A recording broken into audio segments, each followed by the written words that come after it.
Okay. Zone 5? Yeah, my name is excuse me, Cy Rademacher from Omaha.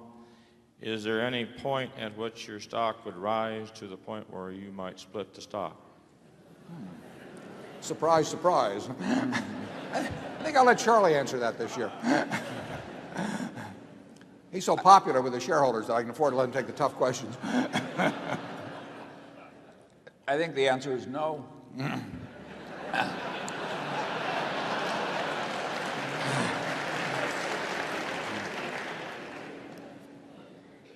I think the idea of carving ownerships in an enterprise into little tiny $20 pieces is almost insane. I mean, it's quite inefficient to service a $20 account, and I don't see why there shouldn't be a minimum as a condition of joining some enterprise. Certainly, we'd all feel that way in a private enterprise. Yeah, we would not carve it up in $20 units. We find it very, it's interesting because every company finds a way to fill up its common shareholder list, and you can start with the A's and work through to the Z's, and every company in the New York Stock Exchange, one way or another, has attracted some constituency of shareholders.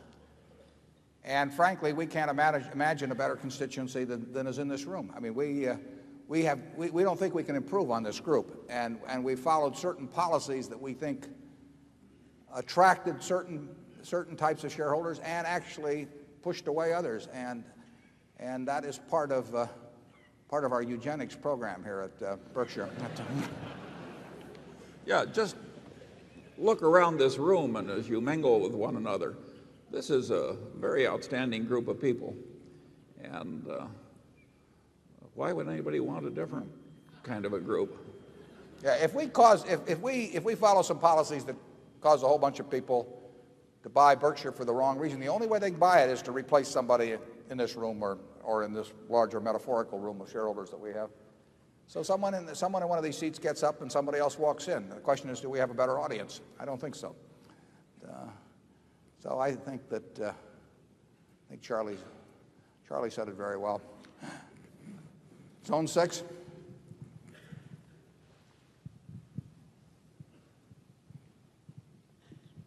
Mr. Buffett, my name is Rob Naw.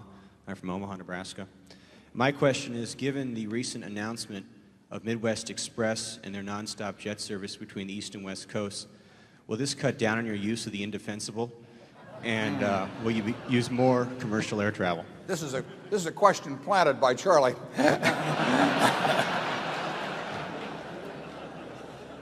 I think you should know. I take it to the drugstore at the moment, and it's just a question when I start sleeping in it at the hangar. Nothing will cut back on the indefensible. It's being painted right now, but I told him to make it last a long time. Charlie, though, was pointing out the merits of other kinds of transportation last night at the meeting of our managers. He might want to repeat those here. Well, I just pointed out that the back of the plane arrived at the same time as the front of the plane, invariably. He's even more of an authority on buses, incidentally, if anybody has. Zone 7.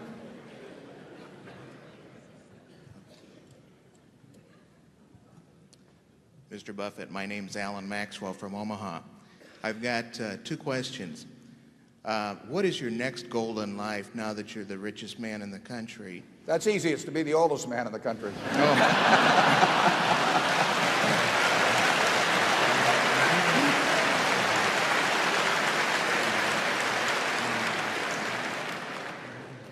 Secondly, you talk about good management with corporations and that you try and buy companies with good management. I feel that I have about as much chance of meeting good managers other than yourself as I do bringing Richard Nixon back to life. How do I, as an average investor, find out what good management is?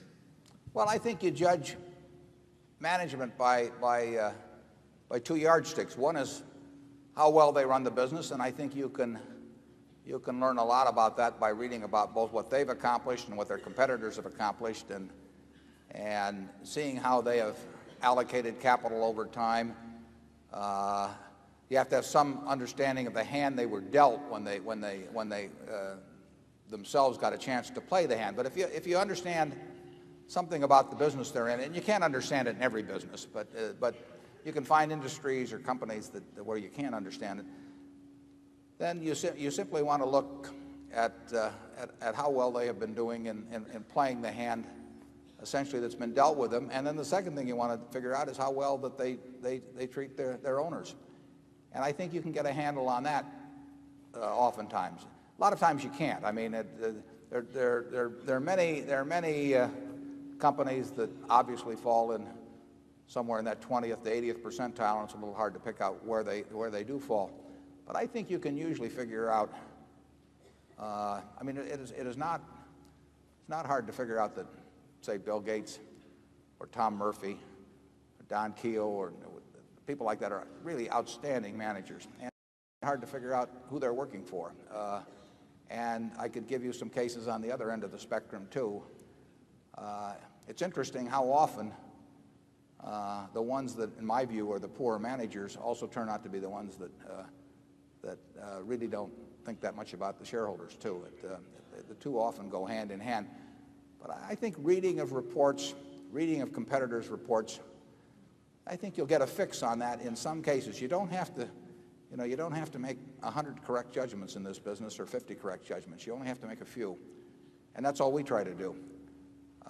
And generally speaking, the conclusions I've come to about managers have really come about the same way you could make yours. I mean, they've come about by reading reports rather than any intimate personal knowledge or knowing them personally at all.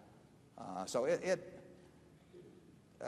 read the proxy statements, see what they think of, see how they treat themselves versus how they treat the shareholders, and look at what they have accomplished considering what the hand was that they were dealt when they took over, compared to what is going on in the industry. And I think you can figure it out sometimes. You don't have to figure it out very often. Charlie? Nothing to add. No. Okay, we're back to zone one.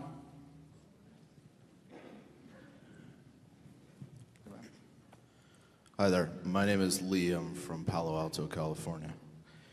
In meeting Ajit Jain, I've been very impressed over the years. I think I even met his parents once. They came from India. Please comment on your deepest impressions of his personality and managerial skills, and also how you go about exactly keeping somebody with such fine skills within the fold. He might go to Walt Disney someday and pull down $200 million. Well, if he gets offered $200 million, we may not compete too vigorously at that level. We basically try to run a business so that Charlie and I have two jobs. We have to identify and